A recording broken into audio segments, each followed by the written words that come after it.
¿Qué tal, amigos? Mi nombre es José Otero, director del Ministerio Esjaín. Le doy la bienvenida a este su programa de Lo Simple, Lo Complejo, que transmitimos aquí por Teshuvah TV.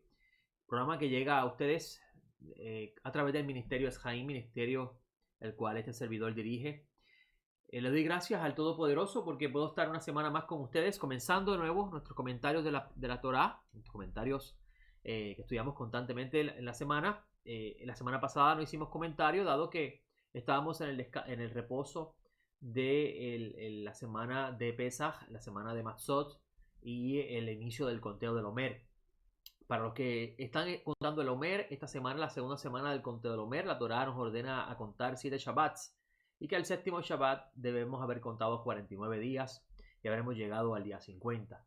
¿Sabía usted que la fiesta de Shavuot es la única fiesta que no tiene una fecha específica y que para poder llegar a ella es necesario contar, es necesario hacer Pesaj y es necesario a partir de Pesaj comenzar a contar? Y si la persona no cuenta, entonces se habrá perdido en la fecha y por tanto no sabe cuándo es el día ni la hora. Un detalle muy importante a conocer dentro de los mensajes misteriosos de la escritura. Hoy vamos a estar comentando la Parashá Shemini, dado que la semana pasada nosotros, siguiendo el formato del calendario judío, pues no estudiamos, no comentamos sobre la Parashá porque en Israel en el calendario judío que tenemos de la dispersión, pues es un receso. Ya esta semana inicia nuevamente el comentario semanal y vamos a estar siguiendo ese comentario y por tanto vamos a estar hablando hoy de la Parashá Shemini. Algunas personas van a estar siguiendo el ciclo normal, sin el descanso, y van a estar comentando sobre la Parashá Tazria. Pero en el caso de nosotros vamos a estar envueltos en la Parashá Shemini. Les invitamos a accesar nuestro sitio web esjaim.com. Estamos dándole actualización a la página. Estamos subiendo las enseñanzas que hemos estado impartiendo con respecto al libro de Revelaciones. Todavía estamos en el capítulo 1 y hemos dado 2 clases con respecto a ello. Les invito a entrar a nuestro sitio web esjaim.com. Allí va a poder accesar las enseñanzas. Vamos a comenzar con lo que nos corresponde el día de hoy. Vamos primeramente a bendecir al Todopoderoso por darnos la oportunidad de poder estar aquí con ustedes. Bendito eres tú, Adonai, nuestro Elohim, el Rey del Universo, que nos ha santificado y nos ha ordenado a estudiar y poner por obra las palabras de la Torah. Por favor, eterno, por el mérito de Mashiach Yeshua, te pedimos, Dios del Universo, que nos permitas hoy transmitir y a la misma vez aprender de la sabiduría hermosa que se encuentra escondida en tu palabra, la Sagrada Torah. En el nombre de Yeshua te lo pedimos. Amén. Bueno, amigos, vamos a comenzar. El tema que tenemos para hoy, lo pueden ver en su pizarra, se titula De lo simple a lo complejo, el octavo día, Immanuel. ¿Y por qué lo titulé de lo simple a lo complejo, el octavo día, Immanuel? Bueno, esto es un comentario simple que al final se va a convertir en un comentario complejo, pero lo quiero unificar para que usted pueda ver la razón de ser. Y la aliyá que nos corresponde estudiar esta semana, espero que la hayan leído ustedes en su casa o en su centro de reunión. La aliyá que vamos a estar discutiendo esta semana se titula, mejor dicho, se encuentra en Levíticos 9:1 al 16, pero en el formato regular de las parashot. Empezamos en el Levíticos 9:1 y terminamos en Levíticos 11:47 con las instrucciones de la pureza en los alimentos. Vamos a comenzar nuestro comentario que tenemos para ustedes esta semana. Permítame mover esto para aquí para así poder leer con calma en las notas que tenemos. La porción de la Torá que estudiamos esta semana se titula Shemini. El mismo nos narra la consagración de los sacerdotes y la inauguración del servicio en el tabernáculo. En el comentario que traemos esta semana, vamos a iniciar primeramente con dar a conocer un poco los aspectos relacionados a la construcción de la idea de la consagración en el pueblo donde la revelación bíblica está ocurriendo. En el antiguo Medio Oriente, el proceso de la consagración e inauguración de los lugares de cultos tenían por lo general una duración de 7 días. El caso de los israelitas no es la excepción. Según los textos bíblicos, la preparación del santuario del Eterno y su sacerdocio, quienes tenían la responsabilidad de la función sagrada, tenía una duración de 7 días también. Según el texto bíblico que leemos esta semana, no fue hasta el pasado el séptimo que la gloria del Eterno hizo su morada en el tabernáculo. Durante la semana previo a la inauguración final del centro de culto, los elegidos para el sacerdocio se purificaban y santificaban a través de rituales que incluían la utilización de agua, aceite para ungir y sangre procedente de los sacrificios. En el antiguo Medio Oriente, los sistemas de cultos contenían diversidad de oficios con orden jerárquico, cuyo propósito era promover la interacción entre los humanos y los dioses que estos servían. Esto se lograba por medio de la administración y mantenimiento de los templos, la protección de los límites del espacio sagrado, además de la realización de rituales. Por medio de los rituales se buscaba conocer la voluntad divina a través de oráculos o adivinación. Pero no solo eso, sino que dentro del servicio ritual también se incluía la adoración que contenía la realización de festivales en fechas determinadas. Toda esta responsabilidad correspondía a los sacerdotes y más sobre aquel que era la cabeza del sacerdocio. Esto llevaba a la posición del sacerdocio a uno de gran poder y prestigio, dado que éste tenía sobre sí la mediación entre el pueblo y Dios.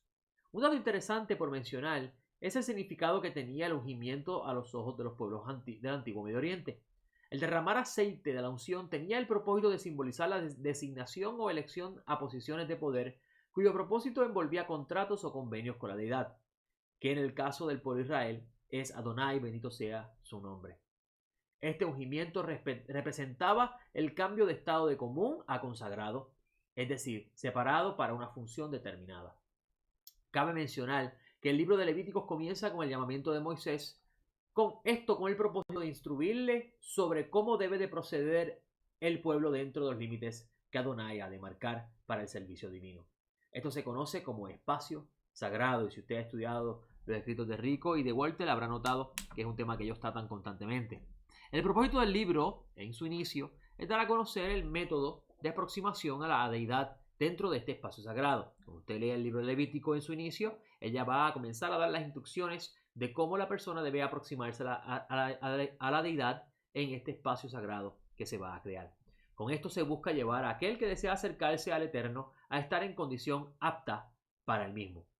En lo que respecta al mensaje que tiene el mismo para los creyentes y a su vez discípulos de Yeshua, en la gran mayoría de los casos, se pasa por alto el estudio del libro por pensar que ya no tiene utilidad dentro de la realidad actual en la que vivimos. Pasa mucho en el caso del cristianismo, donde las personas pues piensan que el libro es obsoleto porque, como se ha enseñado, Yeshua abrogó la ley. Pero es interesante que cuando estudiamos este libro, no simplemente en su aspecto, en la forma literaria de la historia que ella trae, sino el mensaje que está detrás de ella, descubrimos grandes misterios con respecto a la relación del humano con Dios. Incluso se piensa que la meta final, y eso lo hemos escuchado mucho, que la meta final y al cabo es la salvación del alma. Sin embargo, amigos, la salvación es solo el comienzo de este plan hermoso que Adonai tiene para el Adán, dado que el deseo del bendito es llevar al humano a la estatura del varón perfecto, Yeshua, quien es la imagen de Dios.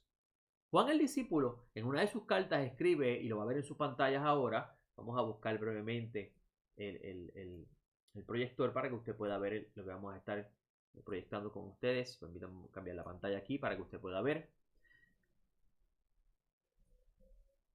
Juan escribe en una de sus cartas el siguiente texto. Mira qué clase de amor el Padre nos ha concedido, que seamos llamados hijos de Dios, y lo somos. Pero por esto no nos conoce el mundo, porque tampoco lo conoció a Él. Amados, ahora somos hijos de Dios, y aún no se ha manifestado lo que hemos de ser, pero sabemos que cuando Él se ha manifestado, seremos semejantes a Él, porque lo veremos tal como es. Y todo el que tiene esta esperanza, en Él se purifica a sí mismo, como Él es puro. Y pueden ver los espacios que marqué en su pantalla. Las palabras, pero sabemos que cuando Él se ha manifestado seremos semejante a Él. La palabra semejante es muy importante y necesaria comprender porque se encuentra en el relato de Génesis en el huerto del Edén y la creación del humano. También vemos el texto, las palabras se purifica a sí mismo como Él es puro. Este es el mensaje del libro de Levíticos, la relación con la deidad dentro del marco de la pureza. Ahora, en el libro de Levíticos, amigos, encontramos el código para la pureza espiritual, dado que la acción en el ritual, y eso es ahí es donde nos perdemos porque pensamos que lo importante, o mejor dicho, se ha pensado que lo importante es el ritual en sí, y sí, el ritual es importante porque leyendo uno de los libros que Rico ha compartido conmigo, pude descubrir que toda expresión espiritual tiene su base en el ritual, Y si el ritual no se efectúa, la expresión espiritual no logra su propósito. O mejor dicho, el resultado espiritual no logra su propósito. Y por eso es que en las notas que tengo para ustedes, les menciono que en el libro de Levíticos encontramos el código para la pureza espiritual, dado que la acción en el ritual envuelve el resultado espiritual, como les dije anteriormente. Con esto decimos que el ritual tiene el propósito en el que lo realiza de crear conciencia del resultado que busca. Esto, en el pensamiento de los rabinos, se llama kavaná, intención. La kavaná es la acción ritual con intención de aproximación. Esa es la mejor definición que le puedo dar a usted en el lenguaje coloquial que tenemos hoy día. Dicho en otras palabras, cuando haces algo, lo haces con una intención. Esa es la forma más simple de lo que puedo reducir la intención de la kavaná. Cuando usted hace algo, ¿con qué intención lo hace? Eso se llama kavaná.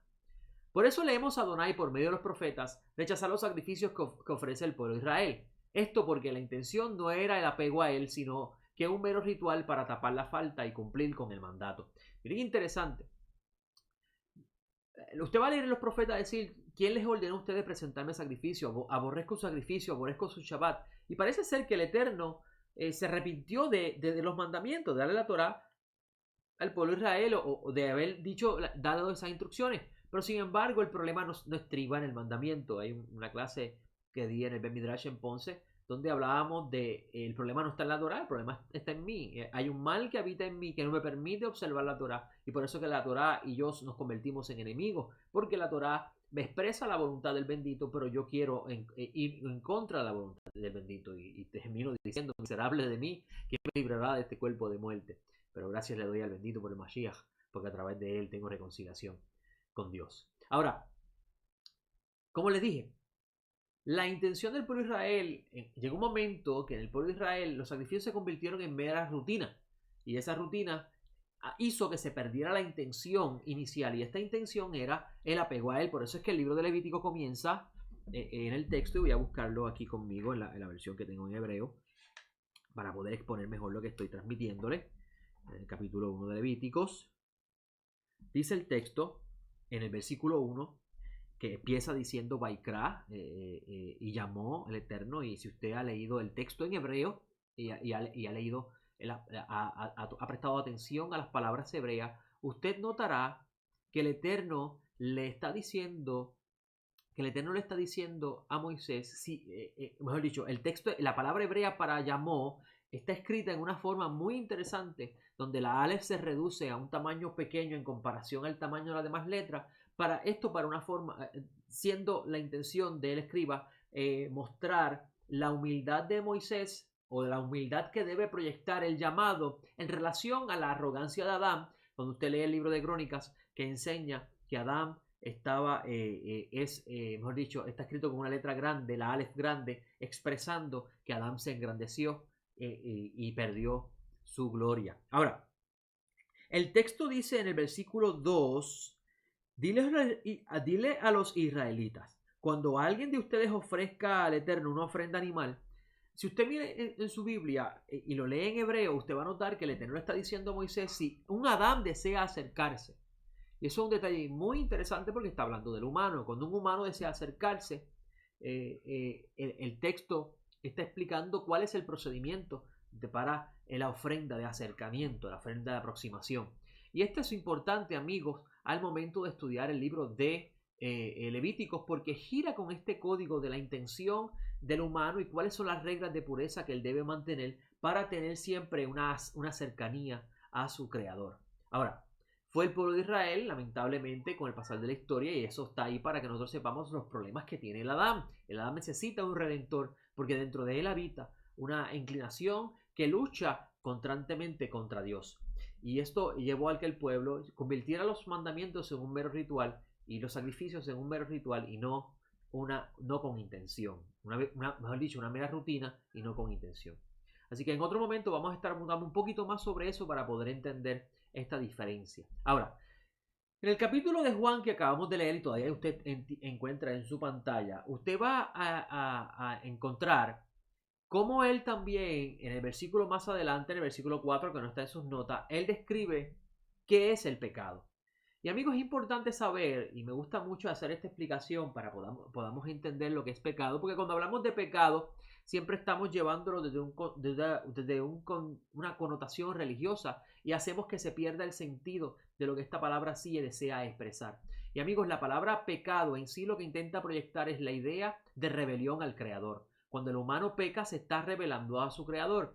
Y el pecado, la palabra que se traduce como pecado, que es la palabra peshá, habla de rebelión intencional. Es decir, ellos utilizan mucho este ejemplo del niño, que tú le dices a un niño, no metas el dedo en el enchufe de corriente, en el receptáculo donde está la corriente, porque te puede lastimar.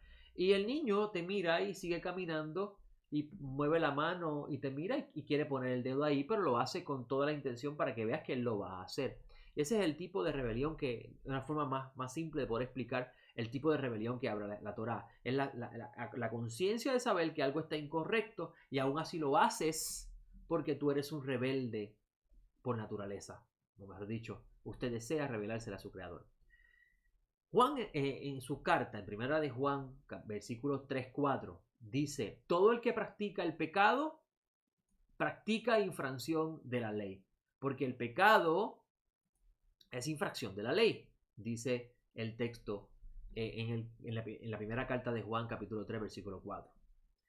Amigos, para poder entender esto es necesario comprender la consecuencia de la rebelión del Adán. Usted habrá notado que siempre en nuestras clases comenzamos un tema y siempre terminamos hablando del Adán. Porque es necesario conocer el principio para poder conocer el final. Si usted no conoce el principio y los eventos que pasaron al principio, usted no va a entender por qué este gran desarrollo de eventos que parece expresado en la Torá, que no, y en los profetas y en los apóstoles y la vida del Mesías y el libro de Revelaciones, usted no va a entender la razón de todo esto si usted no conoce el principio. Adán, queriendo ser semejante a Elohim, no que no lo haya creado para tales fines, eso es un dato muy importante. Adonai creó al humano a imagen y semejanza, pero dentro de él ocultó, mejor dicho, el estado de semejanza del humano todavía no había alcanzado su potencial, porque era necesario primero pasar por la prueba de la abstención. Y esto es un detalle, ¿verdad?, resumido, muy interesante, y en algún momento lo comprenderá mejor. Adán, queriendo ser semejante a Elohim, terminó confundido en lo que respecta al conocimiento de lo que es correcto. Bien, mejor dicho, lo correcto asociado a lo que es bien y lo que es incorrecto asociado al mal. Este es el gran misterio del árbol del conocimiento del bien y el mal. El árbol del conocimiento del bien y el mal, mejor dicho, la palabra bien y mal alude a lo correcto o lo incorrecto. Y es interesante porque yo le he mencionado a los que cogen clases conmigo presenciales que como en un solo árbol puede estar el bien y el mal. No es posible, como considero yo que hay como una mezcla dentro del mismo árbol. Algo no está normal, no es normal en ese árbol, y es bien interesante ese detalle. Ahora, por eso, por haber comido de ese árbol y se mezcló el mal dentro de él y trajo confusión, terminó confundido, la Torá, por eso la Torá como manual de vida, al ser entregada, sirve de tutor en la dirección de la vida del humano, con el único propósito de llevarle a poder distinguir entre el bien y el mal. Por eso es que, por ejemplo, Shaul Tarso habla de la Torá como tutor, y también leemos a Shaul Tarso en la carta que él escribe a Timoteo lo siguiente, en 2 Timoteo 3, 16, 17, dice: toda la escritura es inspirada por Dios y es útil para la enseñanza, para la refutación del error, para la corrección, para la instrucción en la justicia, a fin de que el hombre de Dios esté completamente calificado, equipado para toda buena obra. Ahora, por razón de la confusión en el Adán, es que leemos a Moisés decir casi el final de la Torá, y si usted no se había dado cuenta de eso, ahora se va a dar cuenta. En Deuteronomio 30, 19 al 20 dice: hoy mismo hago testificar contra vosotros a los cielos y a la tierra, de que os he puesto delante la vida y la muerte, la bendición y la maldición. Escoge pues la vida, para que vivas tú y tu descendencia, amando a Adonai tu Dios, obedeciendo su voz y siéndole fiel a él. Interesante. La voz que escuchó la mujer fue la voz de la serpiente. La mujer, que viene a representar en este caso a Adán, no escuchó la voz del Eterno, porque el Eterno le dijo que no comiera de ese árbol. Otro detalle interesante: ahora Moisés va a decir que él, mediante la entrega de la Torá y todo lo que está incluido en él, va a tener la persona delante de ella la vida y la muerte, la bendición y la maldición, que es sinónimo de correcto e incorrecto. Y Moisés le da una sugerencia: escoge la vida, escoge hacer el bien, para que vivas tú y tu descendencia. Interesante, porque el humano decidió comer un árbol mezclado y terminó muriendo. Ahora, mire lo importante, la intención por la cual debemos escoger la vida y obedecer lo que está escrito en el libro que fue dado para tales fines. Dice Moisés: amando a Adonai tu Dios, obedeciendo su voz y siéndole fiel. Amar a Dios, obedecer su voz y serle fiel, es el resultado de escoger la vida.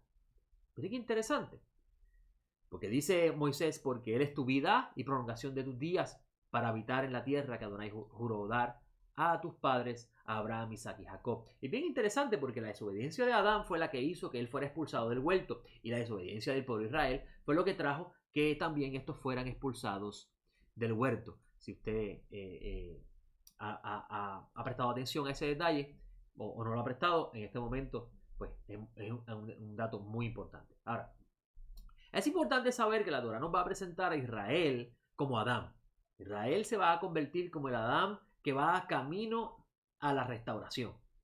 Esto es, a diferencia de las naciones del mundo, quienes en el momento del desarrollo de la revelación bíblica son presentados como una figura modelo del Adán caído. Por eso que usted va a ver en los profetas, y he recalcado muchas veces, que los profetas están hablando de los reyes de la tierra como una sombra de todos esos atributos de Adán que se cayeron.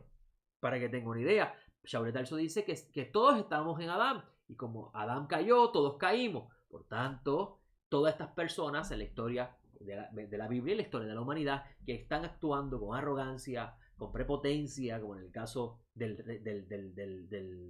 rey el rey de Babilonia, que está en el capítulo 14 de Isaías, que lamentablemente se ha interpretado incorrectamente por simplemente el texto de decir: oh lucero de la mañana, como si fuera el texto una alusión al Satán. El que abatía a las naciones en ese momento que Isaías está recibiendo la revelación bíblica era Babilonia. Babilonia fue el imperio más fuerte del mundo. Lo vemos en el caso de Daniel, que pone a la cabeza a Nabucodonosor de oro, representando el esplendor y la maravilla del reino de Babilonia. Y mira qué interesante, él está diciendo al rey de Babilonia que abatía a las naciones, y que decía en lo alto que subirá a los cielos, en lo alto, junto a la estrella de Dios, levantaré mi trono. Y esto es bien interesante, porque si usted analiza lo que Adán hizo en el huerto de Edén, tras la oferta en Nahash le ofreció a él ser igual ser semejante a Elohim, conocedor del bien y el mal, y eso vamos a ver más adelante lo que significa.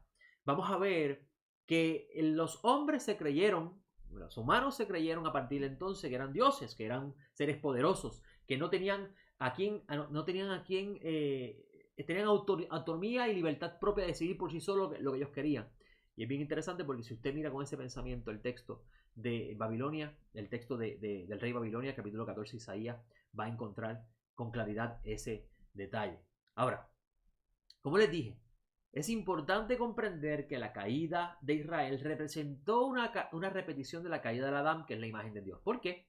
Porque Adán estaba en el huerto del Edén, y una vez que decidió rebelarse, el Todopoderoso lo sacó del huerto. Asimismo, Israel, llegado a la tierra, que todo se daba naturalmente, que todo estaba puesto por la bendición del bendito, donde las lluvias llegaban por mano del Eterno, donde dice la Torá que hay casas que no tú construiste, que hay tierra, viñedos que tú no plantaste, que hay vegetación establecida allí por la mano del Todopoderoso y por su misericordia. Y el humano decidió, aún así, a Israel rebelarse a su creador, y terminaron expulsados al igual que Adán, y no pudieron entrar a la tierra hasta tanto el Eterno le diera permiso. Ahora, en otro momento vamos a estar apuntando un poco más sobre eso para que podamos entender este misterio. En esta parashá leemos una aparente contradicción. Y aquí vamos a empezar a entrar a los aspectos complejos de la parashá. Ya le dimos los aspectos simples, lo que respecta al ritual y todos estos eventos que están relacionados al humano. Pero en esta parashá encontramos, como les dije, una aparente contradicción. Contradicción que solo notaremos si leemos con atención el desarrollo de la revelación. En el libro de Éxodo, al final del libro, leemos la construcción del tabernáculo, que luego fue ocupado por la gloria del Eterno. Y allí leemos también cómo Moisés no podía entrar porque la gloria de Adonai había llenado todo el tabernáculo. Y vamos a leer el texto para que usted pueda saber de a qué nos estamos refiriendo. En Éxodo 40, 33, 35 dice: finalmente, hizo erigir el atrio en derredor del tabernáculo y del altar, y colocó la cortina a la entrada del atrio. Y así acabó Moisés la obra. Entonces la nube cubrió la tienda de reunión, y la gloria de Adonai llenó el tabernáculo, y Moisés no podía entrar en la tienda de reunión, porque la nube que se había instalado sobre ella, y la gloria de Adonai había llenado el tabernáculo. Amigos, ¿sabía usted que según la tradición rabínica, esto sucedió 6 días después? Por tanto, y cuando digo que esto sucedió 6 días después, nos estamos diciendo que la gloria del Eterno descender sobre el tabernáculo ocurrió 6 días después. 6 días después que hayan construyeron y Moisés inspeccionó el tabernáculo. Según ellos, fue en Shabbat que apareció la gloria del Eterno. Ahora, si usted lee el libro de Levíticos detenidamente, notará que luego de la aparición de la gloria al final de Éxodo, tenemos a Adonai luego llamando a Moisés al principio de Levíticos, y eso se encuentra en Levíticos 1:1, donde dice: y llamó a Adonai a Moisés y le habló de la tienda de reunión diciendo. Ahí vemos claramente que Adonai está en la tienda de reunión. En la Parashá Shemini, amigos, leemos cómo Moisés consagra a Aarón y a sus hijos para el servicio de la tienda en esta Parashá, algo que sucedió en el 8º día, según nos dice el texto de Levíticos 9:22 al 24. Dice: después alzó Aarón sus manos hacia el pueblo y los bendijo, y descendió de sacrificar la ofrenda por el pecado, por el holocausto y por las ofrendas de paz. Y Moisés entró con Aarón en la tienda de reunión. Cuando salieron y bendijeron al pueblo, la gloria de Adonai apareció ante todo el pueblo, y de la presencia de Adonai salió fuego y consumió el holocausto y la grasa que estaba sobre el altar. Y al ver esto, todo el pueblo gritó gozoso y se postraron sobre sus rostros. Eso se encuentra en Levíticos 9:22-24. Al parecer tenemos dos relatos parecidos en 2 días diferentes, leyendo el texto de Éxodo y el texto de Levítico.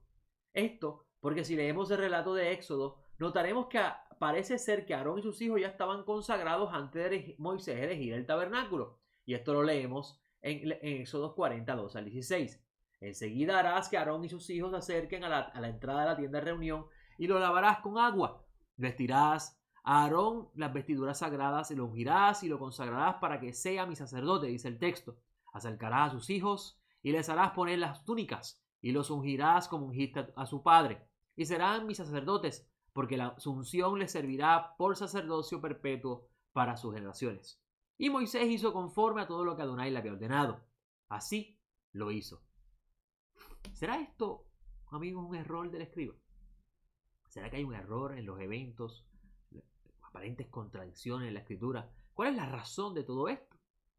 Para poder entender esto, amigos, es necesario comprender que la Torá es la revelación de los misterios de Adonai a su pueblo.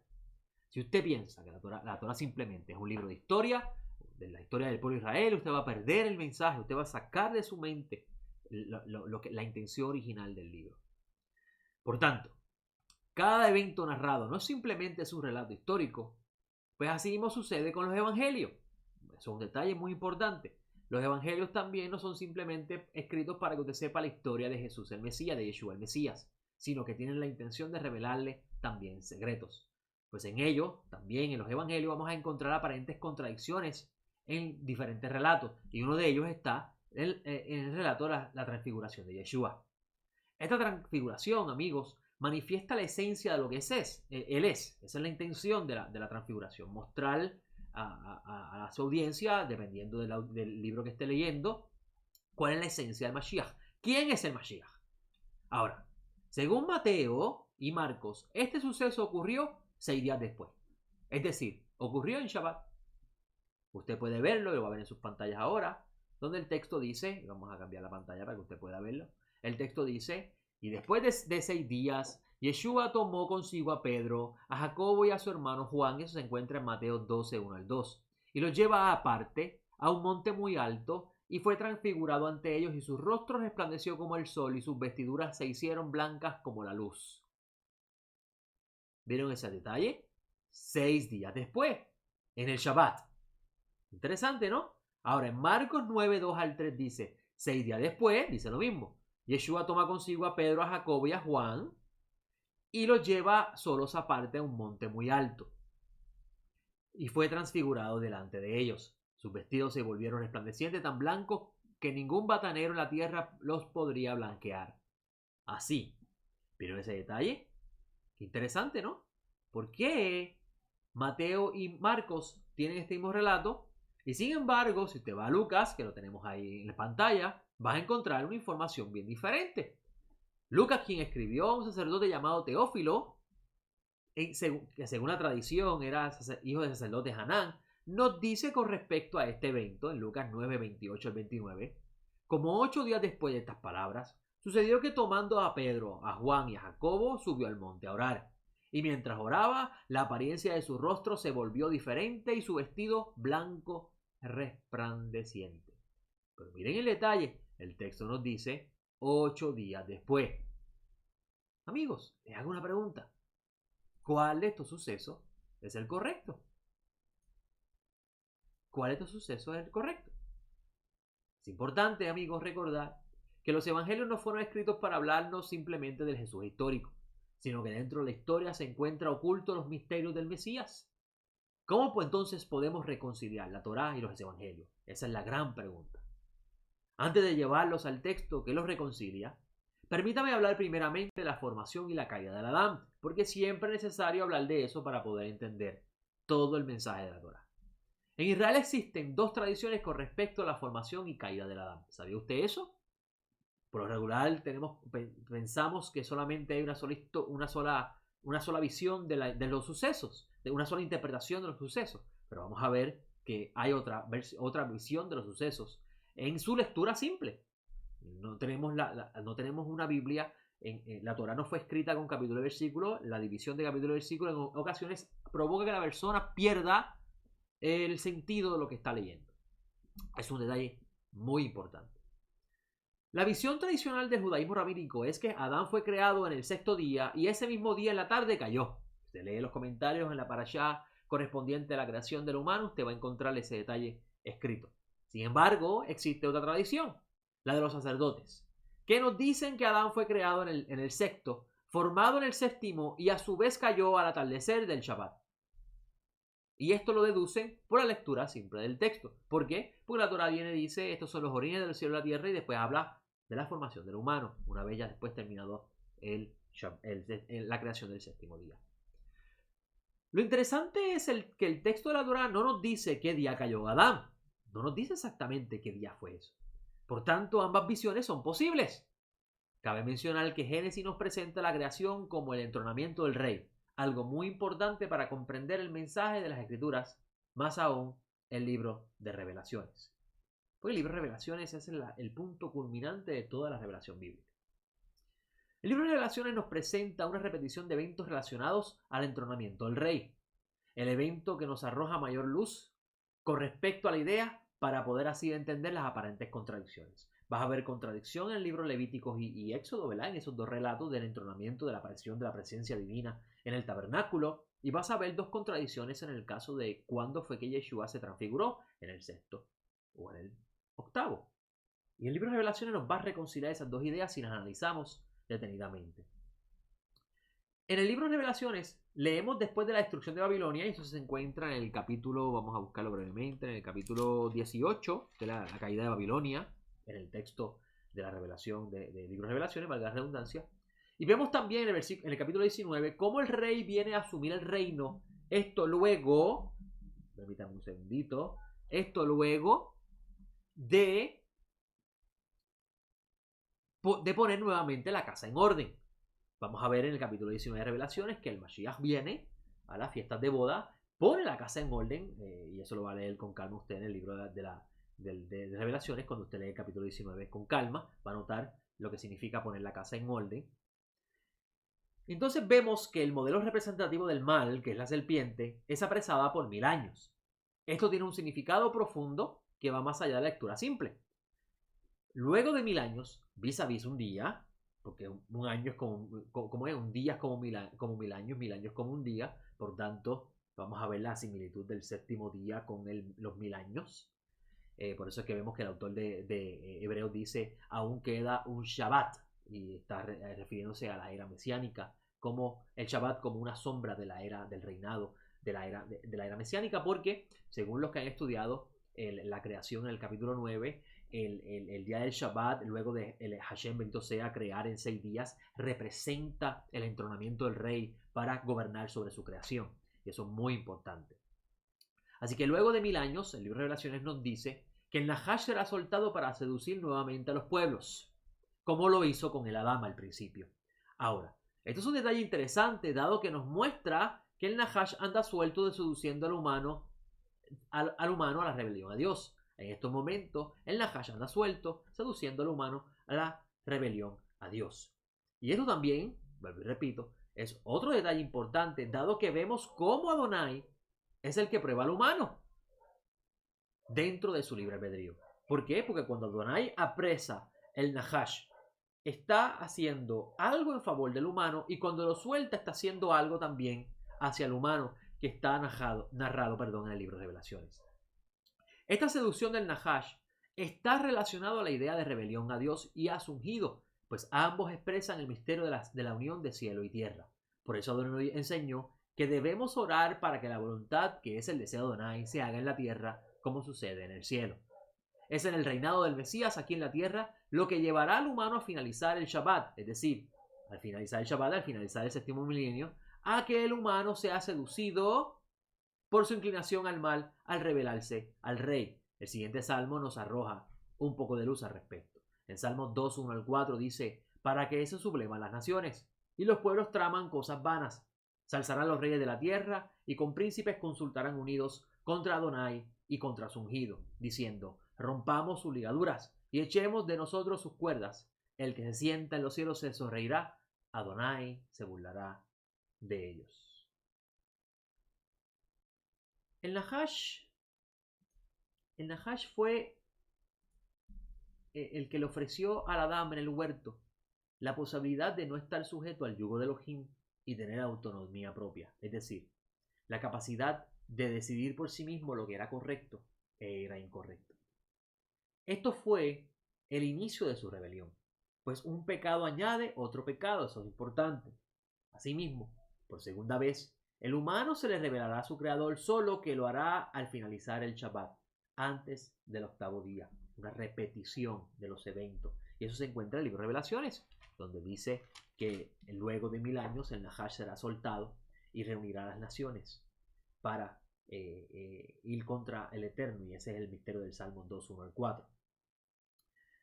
Como vemos en Revelaciones, luego del sexto milenio, en el capítulo 19 de Revelaciones, 6 días, que alude después de 6 días, el sexto milenio, la gloria de Adonai vendrá, y a su vez, luego de 7 días, la gloria de Adonai y su reino se establecerá por siempre y para siempre. Así que vemos que después de 6 días en el libro de Revelaciones, el Mashiach, que es la gloria de Adonai, vendrá y establecerá el reino. Y luego dice el libro de Revelaciones, después de la última seducción, donde se va a limpiar la tierra de una vez y para siempre, en el octavo día nuevamente descenderá la gloria de Adonai para estar por siempre y para siempre con su pueblo.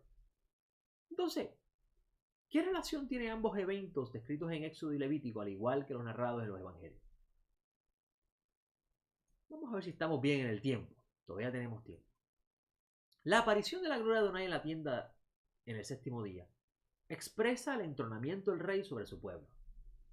Levítico nos enseña el proceso de santificación necesario para que todos podamos llegar a la estatura del varón perfecto durante la era mesiánica. Era donde aquello que se opone a Dios será sujeto por el bien del humano. Según los rabinos, aquellos que no pudieron acercarse al rey en esta era, es decir, la era presente, por razón de la fuerte lucha con la inclinación al mal en la era mesiánica, lo harán fácilmente, dado que esta inclinación existirá. Y ese lo dice en Revelaciones: el Satán será apresado. Este es el misterio detrás de el Nahash fue apresado por 1000 años. Y el Nahash lo incluyo yo porque la palabra serpiente en el texto hebreo es Nahash. Ahora, una vez todos lleguen, pues ese es el deseo de Adonai, seremos probados como lo fue Adán en el huerto. Eso es al final de los 1000 años. Lugar que representa cercanía al rey. Y que, por eso es que las naciones se reúnen para ir al monte del Eterno, el lugar de cercanía del rey. Y que con la transfiguración de Yeshua, ¿qué relación tiene? Pues ya hemos explicado que la gloria del Eterno aparece en el libro de Éxodo después de 6 días, lugar del Shabbat, donde el Mashiach aparecerá y se le presentará a su pueblo. Pero la gloria del Eterno aparecer el octavo día representa la reconciliación total del humano, y por eso es que en el libro Levítico está dentro del espacio sagrado. Porque la era mesiánica, a final de los 1000 años, en el octavo día, la tierra entera estará santificada para que Adonai habite por siempre y para siempre con sus amados. Pero entonces, ¿cómo ponemos el hecho de la transfiguración de Yeshua en todo este relato? Si analizas detenidamente el suceso de Yeshua, notarás que los discípulos más cercanos pudieron ver su verdadera naturaleza. Repito, los rabinos enseñan que los que trabajan en esta era podrán acercarse al rey y se sentarán en la mesa con él. Y yo añado, y lo verán tal cual es, pues así lo dice Juan en el texto que leímos hoy, donde él dice el texto: amados, ahora somos hijos de Dios, y aún no se ha manifestado lo que hemos de ser, pero sabemos que cuando Él se ha manifestado, seremos semejante a Él, porque lo veremos tal como es. Y el que tiene esta esperanza, se purifica a sí mismo, como Él es puro. Adonai Yeshua dijo en Mateo 16:27, porque el Hijo del Hombre está por venir, está de venir en la gloria de su Padre, con sus ángeles, y entonces recompensará a cada uno según su conducta. Un detalle interesante. Si unimos esto a las palabras de Juan, su discípulo, que acabamos de leer en la primera de Juan 3, 1 al 3, podemos entonces entender cómo algunos están hoy, este es el gran misterio de las raíces hebreas y el judaísmo mesiánico, estamos hoy trabajando con la corrección de nuestra conducta por medio de la observancia de la Torá, no buscando justificación, es decir, no buscando ser salvo y ser libre de culpa a través de la observancia, sino cercanía. Porque la intención original del Código Levítico es enseñarle al humano cómo se puede acercar a su Creador dentro de un espacio sagrado, cómo puede establecer una relación con su creación. Y es bien interesante porque el libro de Génesis nos expresa las cualidades y las características de los patriarcas y la creación y cómo ocurrió todo esto que vemos hoy en el desastre de la humanidad. El libro de Éxodo nos presenta el gran misterio de cómo llegamos a ser presos por nuestra rebelión a Dios, y es bien interesante. Los rabinos dicen que los israelitas terminaron presos, terminaron esclavizados en Egipto porque olvidaron el Shabbat, y eso es una gran enseñanza con respecto a esa idea, porque obviamente el Shabbat no le había sido entregado todavía a ese momento. Ahora, en el libro de Levítico vamos a ver cómo el humano puede tener una relación con su creador de cercanía dentro de unos límites puestos para su bien. ¿Por qué límites puestos para su bien? Porque en esta misma parashá, amigos, te va a leer inmediatamente el entronamiento del rey dentro del Mishkan, dentro del tabernáculo, que dos sacerdotes representados, que representan la figura del humano que está próxima a él, que está pegado al bendito, fuera del contexto histórico-cultural, porque a través del contexto histórico-cultural es que se desarrolla la idea. Vas a ver que dos humanos que tenían cercanía con el Creador por su posición, el sacerdote, en un estado de embriaguez, y lo dice claramente el texto, entraron y ofrecieron incienso no autorizado, y esto le provocó la muerte. Y entonces los límites que el bendito pone por el bien del humano, porque la relación del creador con el hombre es el deseo del bendito a relacionarse con su creado, con su humano, que se convierte en su hijo por medio del Mashiach. Y entonces, por el bien de él, establece unos límites para que la gloria del Eterno no termine consumiendo con su fuego algo que está destinado a perecer por causa de la rebelión. Ahora, como les dije, nosotros hoy en día que hemos sido llamados, que hemos salido de la tradición religiosa que hemos recibido dentro del cristianismo, si algunos fueron cristianos, o de cualquier otra religión que haya practicado, lo que buscamos realmente es cercanía al Creador. Queremos tener una relación de padre a hijo. Y el libro de la Torá es un manual excelente para enseñarnos esto. Y el Mashiach es el modelo de cómo se debe vivir. Entonces, nosotros estamos buscando, mejor dicho, estamos trabajando cada día con la corrección de nuestra conducta, para que por medio de ella, de la observancia de la Torá, podamos tener cercanía al Creador. Ahora, Adonai, el bendito, santo es su nombre, quien es bueno, no queriendo que nadie se pierda, quitará en el séptimo día de los pequeños aquello con lo que lucha cada día, para que pueda subir a la mesa y al final sentarse con el rey. Porque van a haber personas que se le va a hacer bien difícil corregir, hacer corrección de aproximación, no para ser salvo, sino para tener una relación desde ahora, tener una vida de abundante apego al Creador, como le enseñó a Adonai Yeshua. Lo puede vivir desde este plano de la existencia. Lo único que tendría que sacrificar ciertas cosas en su vida que a algunos se le va a hacer cuesta arriba. Esto no significa que la persona no va a entrar a la era mesiánica, sino que esta salvación va a ser una salvación por gracia, un regalo del Todopoderoso. El acceso al humano a la era mesiánica, que es la era donde el rey va a gobernar, para que en ese momento el humano pueda tener una relación de cercanía. Pero mire qué interesante.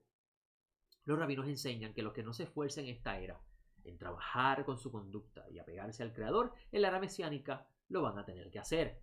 Ahora, mire qué detalle interesante. El libro de Revelaciones nos dice que el Nahash, la serpiente, el dragón, y lo que esto representa, que es la rebelión, la mentira, aquello que te aleja del Creador, será amarrado, apresado, y esto va a traer una consecuencia hacia la humanidad. La consecuencia va a ser que que todos nosotros vamos a poder disfrutar libremente de acercarnos al Creador, no luchando contra nuestra inclinación al mal, que es lo que nos lleva a revelarnos a nuestro Creador, no oponiéndonos a su voluntad. Y es interesante porque el libro de Génesis nos dice que el espíritu del Eterno luchará más con el espíritu del hombre y sus días serán 120 años y lo suma a los 50 jubileos te da 6000.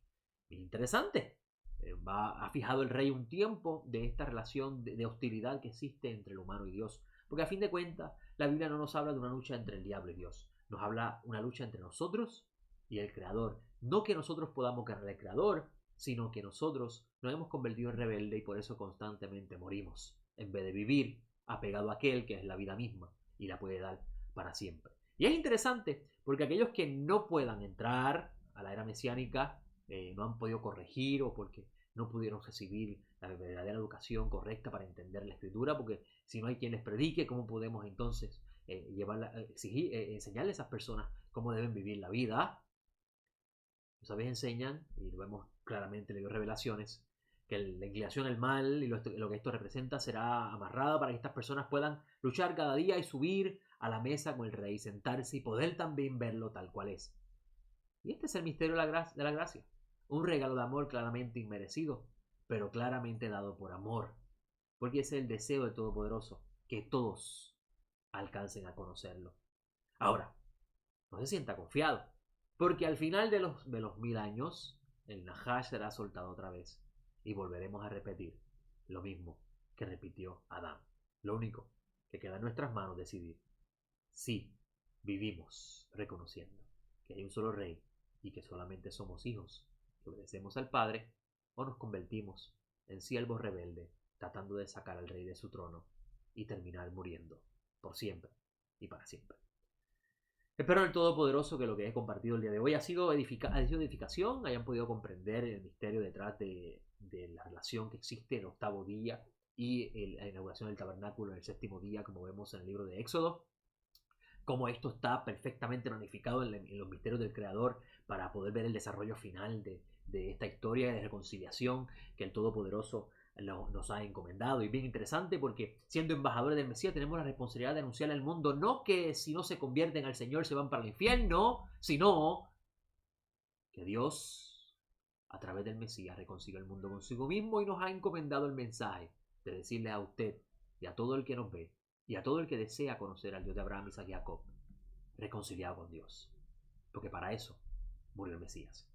Mi nombre es José Otero, director del Ministerio Jaim. Le doy gracias por tomarle su tiempo y poder ver nuestras enseñanzas. Nuestro sitio web está accesible para ustedes, para que usted pueda seguir viendo nuestras enseñanzas. Estamos poniéndonos al día con la ayuda de Rigo Voltés, que nos está dando mucho material de poder estudiar con él y aprender y entender todo este gran misterio de escritura. Así que nos despedimos hasta nuestro próximo encuentro aquí en Teshuvah TV, de lo simple a lo complejo. Que tengan excelente Shabbat.